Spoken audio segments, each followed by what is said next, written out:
एक बार की बात है। एक बिल्ली और एक बंदर बहुत अच्छे दोस्त थे। दोनों हर दिन जंगल के किनारे वाली बड़ी पेड़ की जड़ के पास मिलते और खूब मस्ती करते। एक दिन बंदर ने कहा, चलो आज कुछ नया करते हैं। बिल्ली बोली, क्या?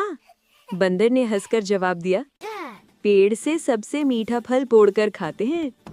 बंदर फुर्ती से पेड़ पर चढ़ गया, लेकिन ऊपर पहुंचते ही उसने देखा कि फल तो बहुत ऊंचाई पर है।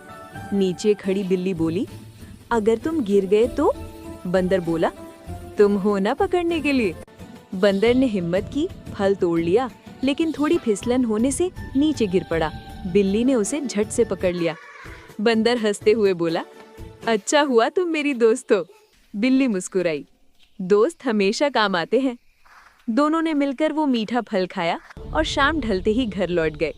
और इस तरह उनकी दोस्ती और भी मजबूत हो गई।